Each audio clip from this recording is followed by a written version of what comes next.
Mes bras étaient tendus au-dessus de moi. Je ne voyais rien, je ne pouvais pas parler, je n'entendais que leurs pas.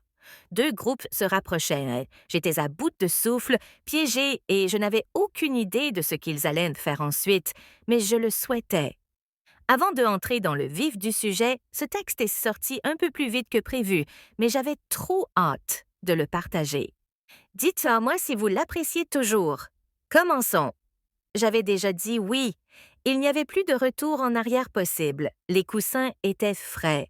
La lumière s'est tamisée juste ce qu'il fallait. Des lanternes brillaient dans la cabine, projetant de douces ombres sur l'endroit où je m'étais installée. Soigneusement, avec empressement jusqu'au dernier. Je réparais des choses qui n'avaient pas besoin d'être réparées. Épousseter les étagères, regonfler les couvertures, tout pour occuper mes mains. Je suis retournée devant le miroir. Un dernier coup d'œil. Le pull douillet me seyait parfaitement et tombait doucement sur des vêtements que je n'avais pas portés depuis longtemps. Je me suis légèrement tournée, vérifiant le dos, puis devant.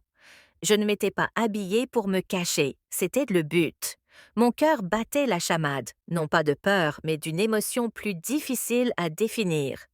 Un mélange rapide d'inquiétude et d'excitation s'entremêlait en moi. Je n'avais aucune idée de ce qui m'attendait. Je savais seulement ce que j'avais demandé. J'ai glissé un doigt le long de mon épaule, expirant lentement. Tout mon corps était éveillé, hyper vigilant. Une brise fraîche caressait ma peau, aiguisant mes sens. Je me suis assise un instant, puis je me suis relevée. La porte était toujours verrouillée, toujours silencieuse, mais ils arrivaient tous les deux. C'était le plan. J'ai pensé à dire non, à changer d'avis, à envoyer un texto pour annuler, mais je ne l'ai pas fait parce que, malgré ma nervosité, je le voulais. Tout. Tout ce que je n'avais jamais essayé, que je ne m'étais jamais autorisé à désirer. C'était le but de cette soirée. Pas de faux semblants, pas de contrôle, juste lâcher prise. Et puis, je l'ai entendu. Trois coups lents, c'était le moment. Ils se tenaient à la porte, tous les deux sans parler. Le plus grand s'avança le premier, ses mouvements lents et assurés. Il ne me demanda pas si j'étais prête, il n'en avait pas besoin. Quelque chose dans sa présence, calme, forte, silencieuse, ne laissait aucune place aux questions. Il s'arrêta à quelques centimètres de moi. Je sentais le léger parfum de pain sur son manteau. Puis, sans un mot, il leva les mains et glissa l'écharpe sur mes yeux.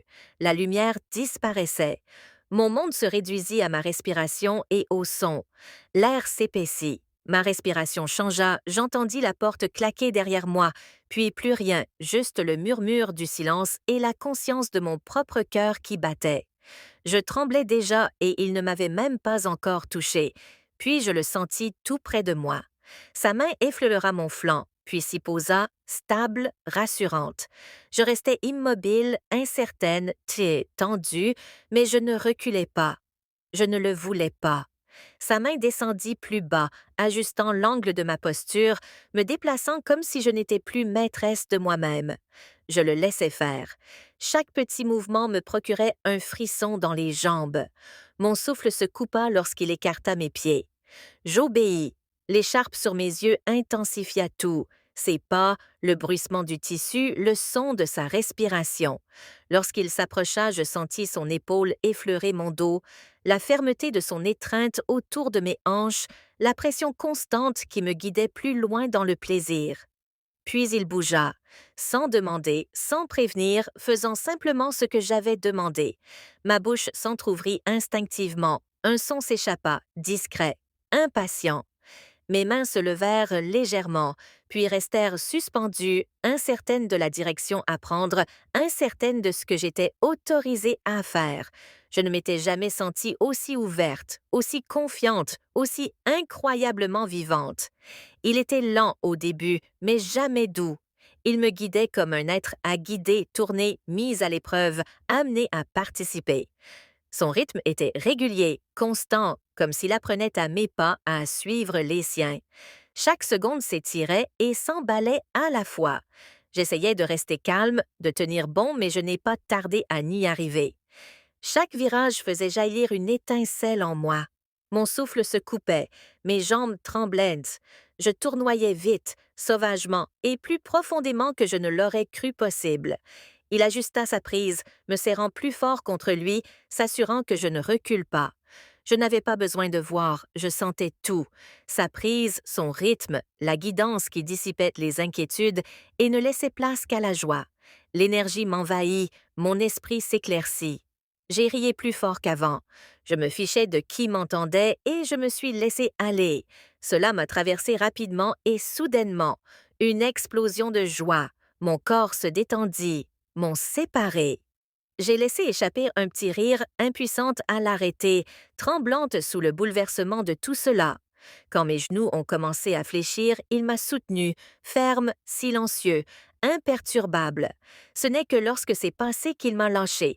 Il a reculé sans un mot. Je suis restée où j'étais, chancelante, tremblante, complètement prise au dépourvu. Je n'avais jamais été guidée comme ça auparavant, jamais fait confiance à ce point. Et la partie que je n'avais pas prévue, j'avais besoin de plus. Le deuxième ami s'est approché plus lentement, plus fort. Il n'a pas parlé, s'est simplement approché avec une confiance tranquille, comme si nous savions tous les deux déjà ce qui allait suivre. Je l'ai senti avant de le sentir. Sa présence était plus intense, différente. Des mains se sont refermées sur mes poignets et les ont levés au-dessus de ma tête. Une prise ferme, stable et sûre. Mes bras s'étiraient haut et restaient ainsi. J'eus à peine le temps de comprendre ce qui se passait qu'un tissu doux se glissa entre mes mains, attaché derrière ma tête. Je ne pouvais plus voir, ni parler, ni bouger. Il ne dit rien. Puis ses mains atteignirent mes flancs, assurés, inébranlables. Il modifia ma posture et s'avança. Je vacillais légèrement. La tension au-dessus de moi me soutint. Ses doigts s'enfoncèrent dans mes bras avec une aisance naturelle, vérifiant jusqu'où je le laisserais me guider. Il n'y eut aucune pause. Il me guida comme quelqu'un qui avait le contrôle total. Pas de mouvements brusques, juste des pas, des virages et une certaine douceur. Il ajusta mes pieds et me plaça en place, imposant son rythme. À chaque mouvement, je fredonnais contre le tissu. Le son ne partait nulle part. Il se déplaçait avec détermination, de façon mesurée et constante. Mes genoux fléchissaient, mais je restais debout. Son emprise ne faiblit jamais. Chaque pas faisait vibrer une vibration plus profonde en moi. Je rimais sous mon écharpe, impuissante, submergée et frémissante de plaisir. C'était plus que ce à quoi je m'attendais, et je ne pouvais arrêter ce qui arrivait. Mon corps prit le dessus. L'énergie monta trop vite, débordant toutes ces limites que je croyais avoir. J'explosais tremblante sur place, la tête renversée en arrière, le souffle court et saccadé. Il me maintint stable, me portant à travers cette épreuve, ne me lâchant pas jusqu'à ce que tout soit passé. Puis tout s'immobilisa. Il s'écarta et un silence envahit la cabine. Je ne tombais pas. Je ne pouvais pas. Je restais là, soutenue, tremblante, couverte, à bout de souffle, complètement prise au piège. J'étais toujours tenue, la bouche bâillonnée, les yeux cachés, à peine debout. Mes bras me faisaient mal à force d'être tenus si longtemps au-dessus de ma tête. Mes jambes tremblaient en sous moi. Ma respiration superficielle, un mouvement me touchait plus profondément. Mon cœur bourdonnait, impatient, vivant. Rien n'existait que l'instant présent. Il ne ralentissait pas. Parfois, ils bougeaient ensemble, parfois désynchronisés, se chevauchant, se partageant la tête, sans espace pour réfléchir. Une main tira sur mon écharpe, une autre inclina ma tête. Mon cœur trembla entre eux. Des rires étouffés se perdaient dans le tissu. Et pourtant, ce n'était pas fini. La première vague arriva vite, me traversant par à-coups, chassant le calme de mes jambes, mais ils ne me lâchèrent pas. Ils me maintenaient debout et continuaient, chaque pas m'enfonçant plus profondément. La deuxième vague arriva plus lentement. Je me penchai à nouveau, les bras tendus contre le support. Mon cœur tremblait dans leur étreinte. Bouche entr'ouverte, mais silencieuse. Je ne pensais pas pouvoir suivre, mais j'ai tenu. Je les sentais ensemble, se chevauchant à chaque instance plus loin que le précédent. Et puis je me suis laissée aller. La vague finale m'a traversée, soudaine et éclatante. Je n'ai pas crié. Je ne respirais plus. Je tremblais tellement que je ne pouvais plus rester immobile. Mes pensées se sont dispersées. J'ai vacillé, je n'étais plus aux commandes et je ne le voulais pas. Ils m'ont maintenu immobile tandis que je tournoyais encore et encore jusqu'à ce qu'il ne reste plus rien. C'est seulement alors qu'ils se sont arrêtés. La cabine est devenue immobilisée. Leurs mains ont glissé, mais je suis restée en place, toujours couverte, toujours incapable de voir, toujours tremblante, toujours pas apaisement. Celle-ci a été bâclée, je l'admets. Mais j'espère quand même que vous l'avez appréciée. Soyez honnête. Avez-vous déjà rencontré un ami qui vous a laissé sans voix? Quelqu'un qui est allé plus loin que vous ne l'auriez jamais imaginé. Que s'est-il passé? Dites-le moi dans les commentaires. Je les lis tous.